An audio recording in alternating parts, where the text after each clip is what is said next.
इस वीडियो और एडवोकेट सुबोध गुप्ता के चैनल का उद्देश्य समाज में कानून की जागृति पैदा करना है। यह वीडियो अगर शिक्षाप्रद लगे तो लाइक, सब्सक्राइब और शेयर करना मत भूलें। जय हिंद। आए दिन इस प्रकार के सवाल आते रहते हैं कि जनाब हमने कोई लीगल नोटिस भेजा विपक्षी को, परंतु अगर वो नोटिस ले ही ना तो हम क्या करेंगे? नोटिस भेजने से क्या फायदा होगा? सामने वाला लेने से मना कर देगा या पोस्टमैन डाकिए को कुछ बोल देगा, तो फिर क्या करेंगे इसमें? तो आज के वीडियो में इसी बारे में चर्चा करेंगे कि यदि आप किसी को लीगल नोटिस भेज रहे हैं वकील के माध्यम से, तो उसमें किन किन सावधानियों को रखना चाहिए। जहां तक कि डिलीवरी का सवाल है कि वो लीगल नोटिस उसको कैसे डिलीवर होगा और आप उसमें क्या कर सकते हो और इसमें क्या कानूनी पहलू है इस बात का। जो लोग कानूनी पहलू जानना चाहते हैं उसके लिए 3-4 प्रोविजन बता देता हूं लॉ के, जो कि इसी मुद्दे से रिलेटेड हैं कि जब किसी को लीगल नोटिस भेजा जाता है या कोई सम्मन भेजा जाता है तो वो उसको मिला या नहीं मिला, और वो भेजने का क्या माध्यम था, और कब माना जाएगा कि उसको मिल गया और कब माना जाएगा कि उसे नहीं मिला, इत्यादि इत्यादि। तो इसमें पहला प्रोविजन तो है जनरल क्लोजेज एक्ट है 1897। जनरल क्लोजेज एक्ट की सेक्शन 27 इस मामले से संबंधित है। दूसरा जो प्रोविजन है वो है सेक्शन 13 इंफॉर्मेशन टेक्नोलॉजी एक्ट 2000 की सेक्शन 13 भी इसी इलेक्ट्रॉनिक माध्यम से जो नोटिस भेजे जाते हैं ईमेल से या किसी और चीज से, वो उससे रिलेटेड है। तीसरा जो है भारतीय साक्ष्य अधिनियम जो अभी नया आया है 2023 में, इसकी जो सेक्शन है 61 से लेके 63 तक, वो इलेक्ट्रॉनिक रिकॉर्ड्स के एविडेंस या इससे संबंधित है। और इसके बारे में जब हम कोई इलेक्ट्रॉनिक रिकॉर्ड कोर्ट में प्रोड्यूस करते हैं तो एक सर्टिफिकेट भी लगाना होता है। तो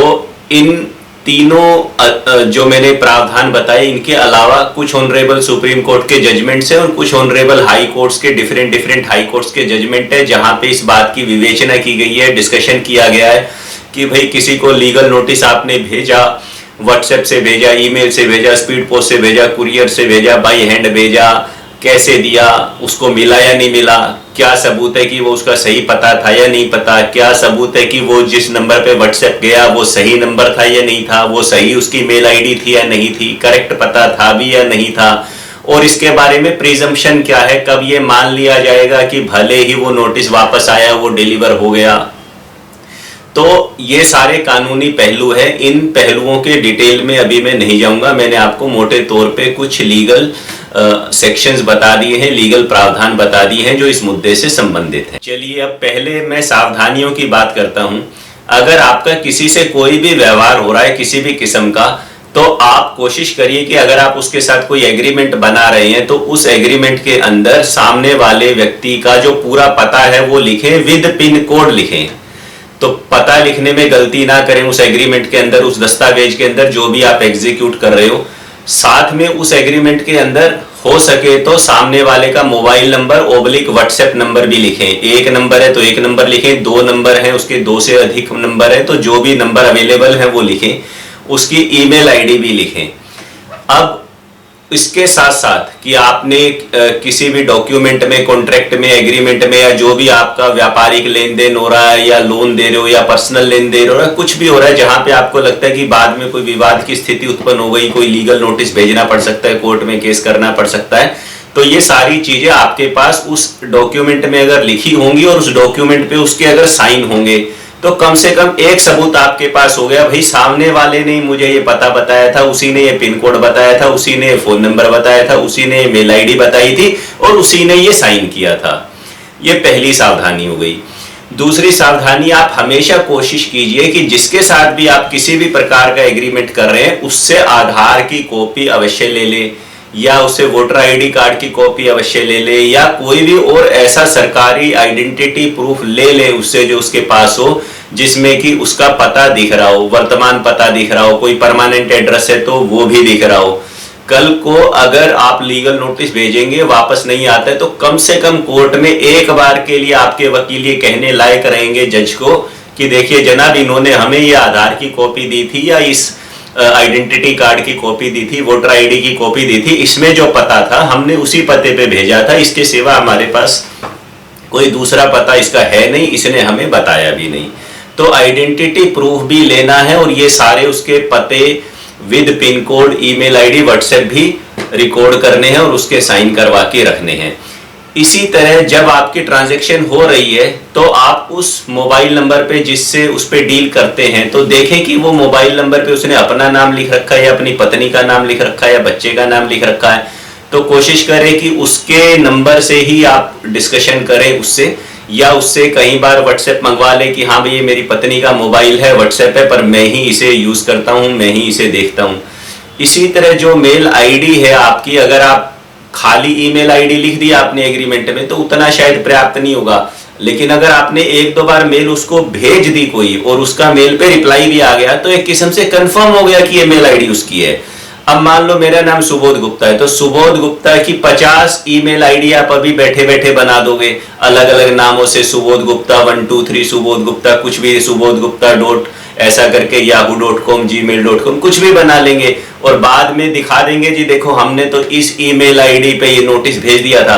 अब जो आपने मेल आईडी पे नोटिस भेजा जो बनाया वो फर्जी भी तो हो सकती है। इस बात की क्या प्रूफ है कि आपने जिस मेल आईडी पे नोटिस भिजवाया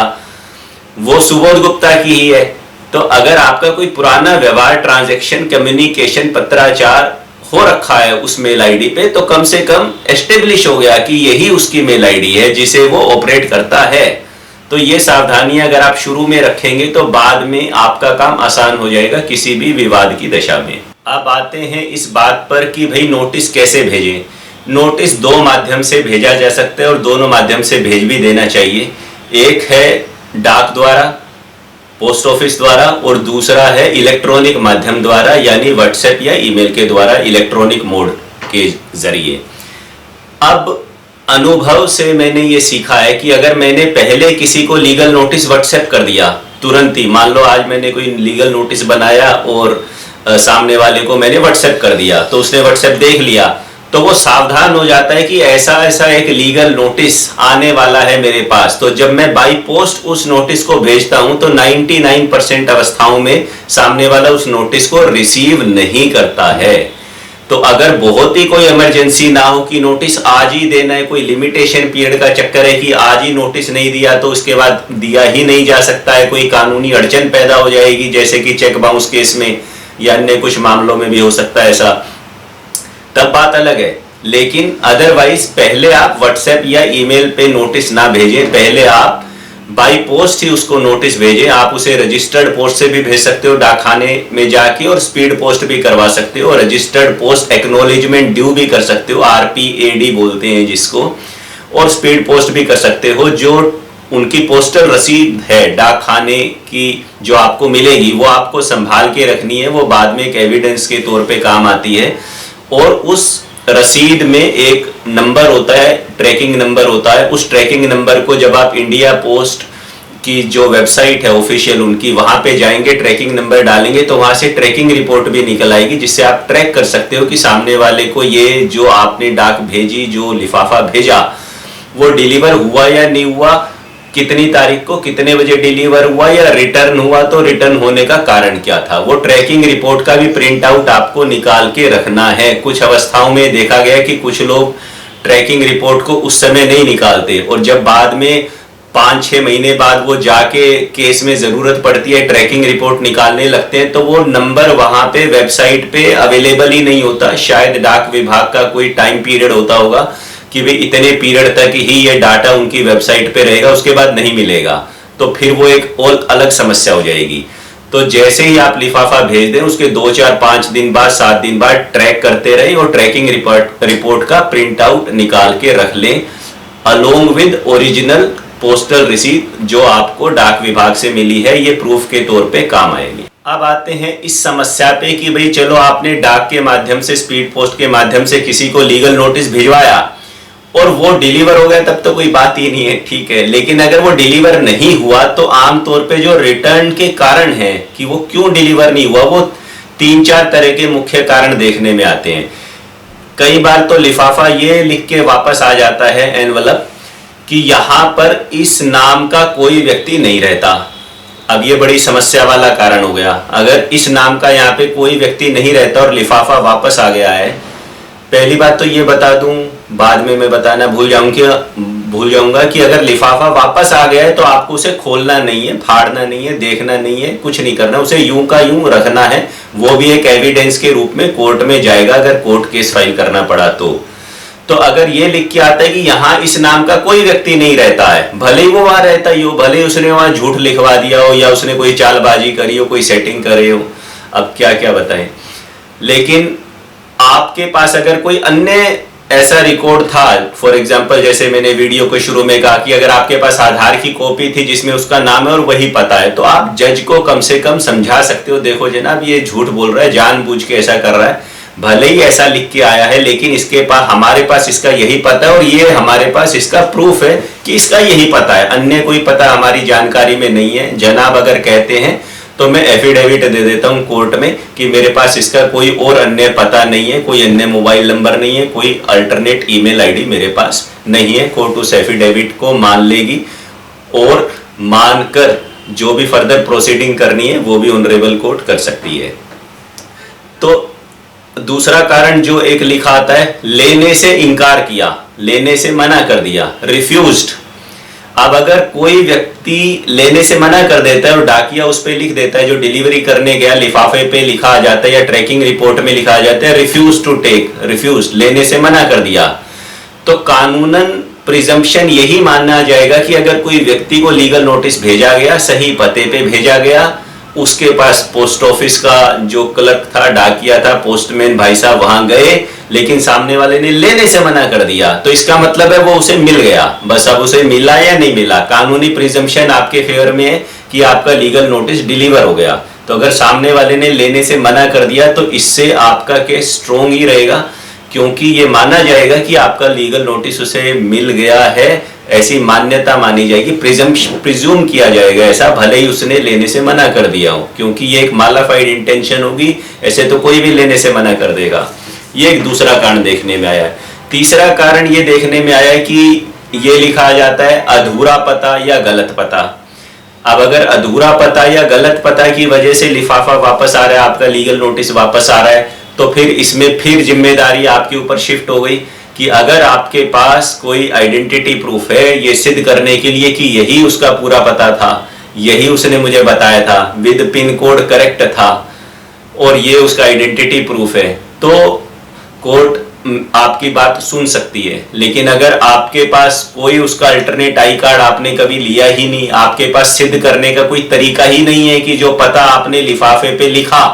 वो पूरा पता है या अधूरा पता है या गलत पता है, तो उसकी जिम्मेदारी आप है, फिर उसका नुकसान आपको उठाना पड़ेगा। इसी प्रकार एक अन्य कारण होता है जो कि जिससे कि लीगल नोटिस वापस आ जाता है, लिफाफा वापस आ जाता है, उस पर लिखा आता है कि यहां से छोड़कर कहीं चले गए हैं, मतलब किराएदार थे या जो कुछ भी थे, भाई अब यहां नहीं रहते। इसका मतलब है पहले यहाँ रहते थे, अब यहाँ नहीं रहते, पहले यहाँ रहते थे, अब यहाँ से छोड़ के चले गए हैं। पड़ोसी से पूछताछ की परंतु नया पता नहीं मालूम, तो इसमें भी फिर जिम्मेदारी आपके ऊपर है। कोर्ट आपको कह सकती है भाई अगर आपके पास उनका नया पता है तो आप नया पता बताएं कोर्ट को, और अगर नहीं है नया पता तो कोई आई कार्ड है आपके पास जिसमें कि उनका पता दिख रहा हो तो वो दिखा दे, तो हम मान लेते हैं कि वो यहीं पे रहते थे। तो इसमें थोड़ा सा आपके फेवर में भी सिचुएशन है, क्योंकि यहाँ पे नहीं रहते, छोड़ के चले गए हैं। इसका मतलब है जिस समय मेरा उससे बातचीत होती थी जनाब, उस समय तो वो यही रहता था, अब वो जानबूझ के कहीं भाग गया है to avoid service of legal notice या to avoid someone of this honourable court. तो ये प्रिजम्पशन आपके फेवर में हो सकती है। कोर्ट को जरूरत लगेगी तो आप एफिडेविट कोर्ट में सबमिट कर सकते हो इस बात का कि मेरे पास और कोई अल्टरनेट पता नहीं है, इन्होंने यही पता मुझे दिया था। अब दूसरा जो माध्यम है लीगल नोटिस भेजने का वो है इलेक्ट्रॉनिक माध्यम से, जिसमें कि हम मुख्यतः ईमेल को और व्हाट्सएप को मानते हैं। ईमेल के बारे में मैं पहले ही बता चुका हूं कि आपको सिद्ध करना पड़ेगा कि ये ईमेल उसी की है। आपने कोई फर्जी ईमेल खुद ही क्रिएट कर दी बैठ के साइबर कैफे में और उस पर भेज दिया और बोले देखो इसको मेल मिल गया, और वहां से रिप्लाई भी फर्जी खुद को कर दिए, तो जिस दिन पुलिस इन्वेस्टिगेशन होने लगेगी, कुछ बात होने लगेगी, आईपी एड्रेस भी निकल आएगा और सारा कच्चा चिट्ठा निकल आएगा। तो फर्जीवाड़ा तो मेरे भाई कभी करना ही मत, आप सीरियस मुसीबत में फंस जाओगे। तो जो ईमेल उसने दिया है, अगर आप मेल भेजते जा रहे हैं, सामने वाले से कोई रिप्लाई नहीं आ रहा, तो थोड़ा डाउटफुल सिचुएशन हो जाएगी। आपको हमेशा कोशिश करनी है कि ईमेल अगर सामने वाला ले, पहली बात तो ईमेल आईडी, और उस ईमेल पे कम्युनिकेशन करें, सामने वाले से कुछ ना कुछ लिख के मंगवाएं उस ईमेल पे, ताकि एक रिकॉर्ड एस्टेब्लिश हो कि सामने वाले ने इस ईमेल पे रिप्लाई किया था और ये मेल आईडी, एक या दो जितने भी मेल आईडी आपके पास हैं, उसके ऑफिशियल कंपनी के हैं या पर्सनल हैं, ये उसी की मेल आईडी हैं। तो दूसरा जो माध्यम है वो है व्हाट्सएप। व्हाट्सएप बहुत ही कॉमन है। अब व्हाट्सएप का यूज हम करते ही हैं आमतौर पे। अब लीगल नोटिस अगर आपके वकील साहब व्हाट्सएप के माध्यम से भेज रहे हैं, वो अच्छी बात है, ठीक है। तो व्हाट्सएप, खाली व्हाट्सएप पे अगर नोटिस जा रहा है तो थोड़ा रिस्की हो सकता है, लेकिन अगर स्पीड पोस्ट से भी जा रहा है, व्हाट्सएप पे भी जा रहा है, ईमेल आईडी पे भी जा रहा है, कहीं ना कहीं आपस में कोई रिलेशन दिखाई दे रहा है, जो मोबाइल नंबर पे आप व्हाट्सएप भेज रहे हैं उस पे उसने अपनी शक्ल की डीपी लगा रखी है, उसका आपने स्क्रीनशॉट ले रखा है, नंबर भी दिख रहा है, उसका नाम भी दिख रहा है, उसकी फोटो भी दिख रही है, उस स्क्रीनशॉट से आप सिद्ध कर सकते हैं वो स्क्रीनशॉट अभी भी आपके मोबाइल में है। और साथ में आप जो भारतीय साक्ष्य अधिनियम के तहत मैंने बोला जो सेक्शन है रिलेवेंट, उसके तहत सर्टिफिकेट भी कोर्ट में लगा रहे हैं कि इलेक्ट्रॉनिक डाटा, इलेक्ट्रॉनिक स्क्रीनशॉट या ट्रैकिंग रिपोर्ट जो आपने निकाली है पोस्ट ऑफिस वाले मामले में अगर निकाली है, तो कोर्ट उसको एक एडमिसिबल एविडेंस के तौर पे व्हाट्सएप को ले सकती है। तो ऐसा नहीं है कि व्हाट्सएप मान्य नहीं है, और ऐसा भी नहीं है कि व्हाट्सएप एब्सोल्युटली मान्य है। अब 2 टिक ब्लू टिक आ गए तो ठीक है, ये दिखने में लग रहा है कि 2 ब्लू टिक आ गए तो सामने वाले ने देख लिया और पढ़ लिया है, लेकिन कुछ मामलों में कोर्ट मानने से मना भी कर देती है कि भाई 2 ब्लू टिक आ गए तो भी जरूरी नहीं कि सामने वाले ने पढ़ लिया है। कई बार लोग अपने ब्लू टिक को ऑफ करके ही रखते हैं। तो कोई एक पुख्ता माध्यम नहीं है, इन सभी माध्यमों का आपको इंटेलिजेंटली यूज करना पड़ेगा, स्मार्टली यूज करना पड़ेगा। अगर सामने वाला विपक्षी बहुत होशियार किस्म का आदमी है, चालबाज है और धूर्त है, और उसका लीगल चीजों से वास्ता पड़ता रहा है,